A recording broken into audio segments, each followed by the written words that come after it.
come and share with you this morning. And you have a good pastor. Amen. We have a good student. Yeah. So after the service, if you all would like to know more about college, I have a few flyers here that you can pick up. Right? X College is a Pentecostal college.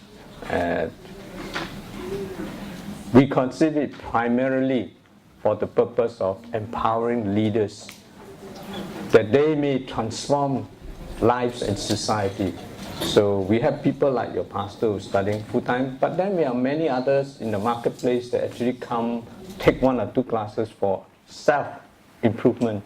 And they want to be good cell leader, they want to be good worship leader, they want to be good children teachers. So they want to improve themselves. Others are just maybe because they want to be better workers in the office. They can share the word of God with the office people, let them know about Jesus. So they come, they take classes, and for primary reason to serve God effectively. So feel welcome to visit us any of the day. But this morning I want to ask to read from Mark chapter 8. Mark chapter 8. They came to Beth. Let's all stand one more time. Last one.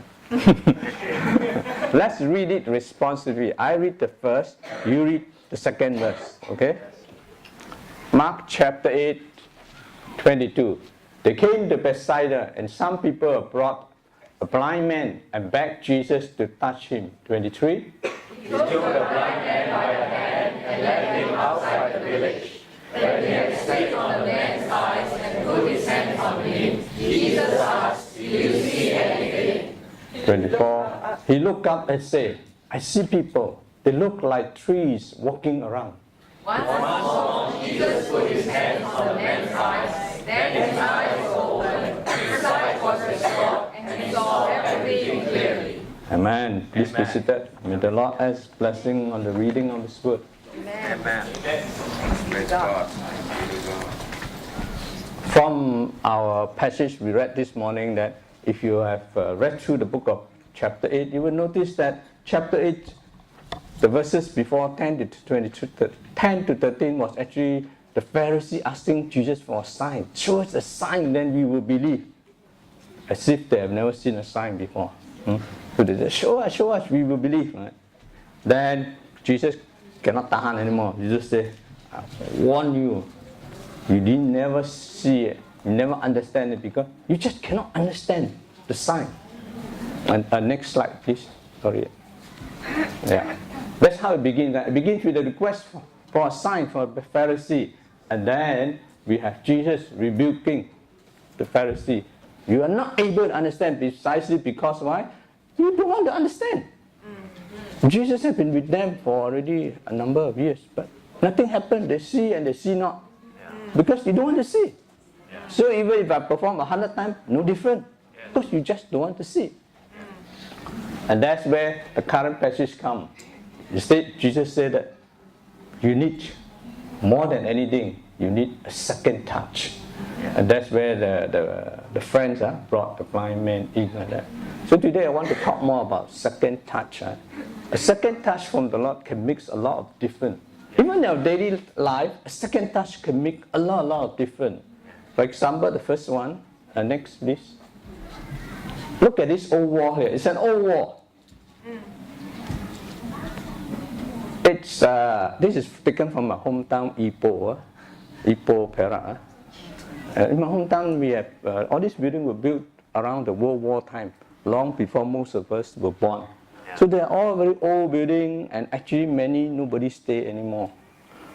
At one time, one enterprising guy, businessman, he bought a number of these old houses and then make it very dark and with a dim light. He started growing bird nests. Enterprising. But the government came to know of it, was very upset because it become like ghost town. Nothing but empty, and then only birds flying in and out. And then So the government stopped the activities. So the people, what can we do? I mean, people like us, we like new modern building, convenient, put in air condition, everything looks so good. But what about this old building? And they are, half of the town was like that. So what could they do? Until some years back, somebody had an idea. Why not give it a second touch? So they called in one famous European painter, and they started painting mural like this. They have, I think, about 10 of these murals all around different parts of the old building. The mural, you look like this, it's nothing. But actually, if you go like that, you can take a picture. You're flying. You take from a distance, actually you are flying a paper aeroplane. What? After that, of course, they start cruising up the street a little bit, put in some tourist store, everything. Now today, Ipoh, if you will go Google, you're like Google, you will see Ipoh, Perak is number 6 must visit place in Asia. From a nothing, old town, even we all left the town because it's like no job. Everybody left. Now become number 6 most popular place to visit in Asia. All because of somebody dream of, let's give the town a second touch. Yes. So second touch can change a lot of things. Yes. It's beyond our imagination even. Next slide, please. Another one is this one. Chinese New Year, they have here, they call it Yusen or raw fish or whatever it is. Actually, when I was young, the time, we had that already when we were young.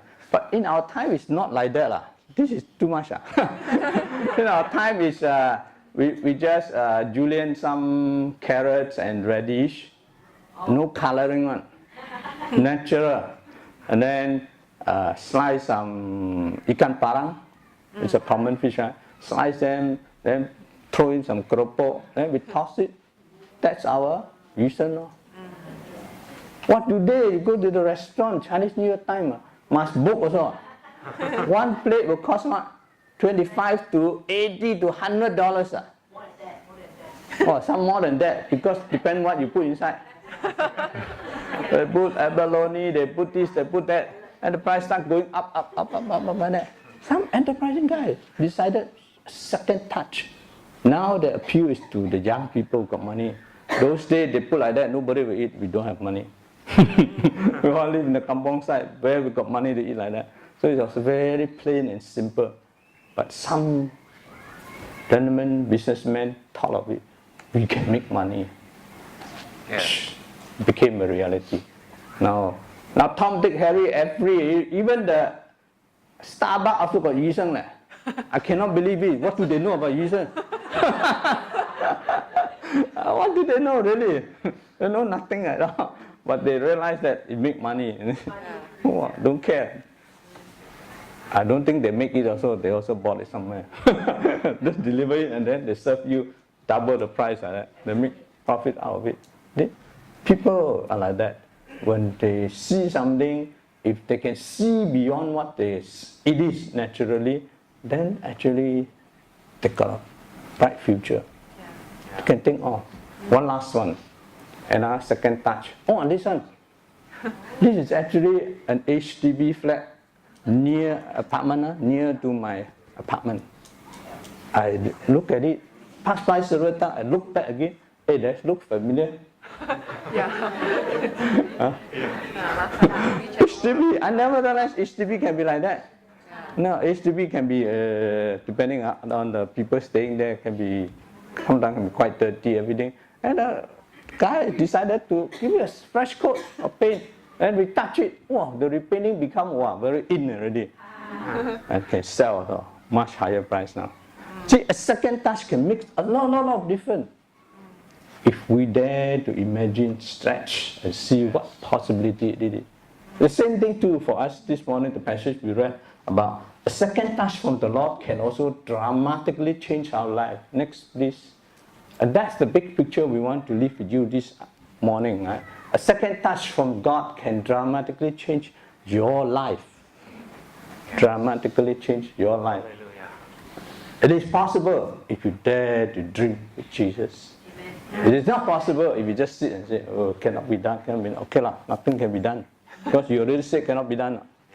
But if you dare to dream that a second touch from God can make a difference, it can be a difference this morning if you are here. Amen. And the Bible tells us this morning in the passage that we just read that there are a couple of things, ingenious idea that they have. Yeah. Bold, never heard of before, but they thought of it.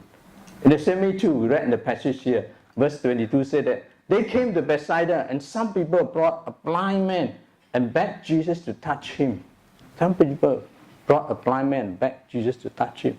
Just imagine for a moment if you were to be the blind man. Now, a blind man cannot see Yeah. unless you are not blind.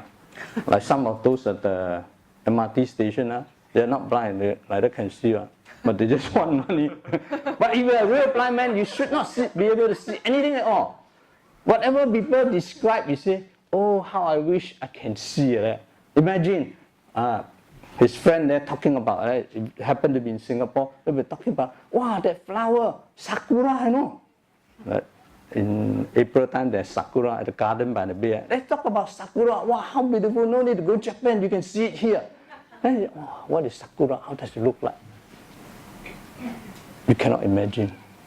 Probably in his mind, wow, I wish I can really see. Then I know that is called sakura. Heard so much about it, even songs sang about it, but I still don't know what it is. Yeah. Wish I can see. So that was what happened to him. He probably heard a lot about Jesus. His friend all talking about, wow, you heard of it? The guy Jesus? Then he was in the other village, he touched, and then 3 men got healed. He touched another one, the demoniac got delivered. Well, he probably heard a lot of stories about Jesus, but he had never seen Jesus. Even if Jesus passed by, you won't know, because you don't know who is Jesus. Yeah. You can't see. Yeah. But maybe because of that, the curiosity aroused. That, what if I really see Jesus? If I can ask Jesus to touch me, then I'll be healed. Then I can see Jesus. I can see everything. Yeah. So probably that imagination starts rising in the heart. And out of that, he begins maybe to pester his friend. Hey, please, bring me to see Jesus there. He cannot go. You know? He won't know where Jesus is. Yeah. And then one of the friends said, hey, you are just right. We heard Jesus is coming by town tonight. Oh, really? Bring me there. That's what happened. The story goes, they went there. And not only they went there to Jesus, he said they begged Jesus to heal him. Nobody will go around begging, asking so much, unless in your mind you have what you want. And that's what happened to this blind man. In his mind, he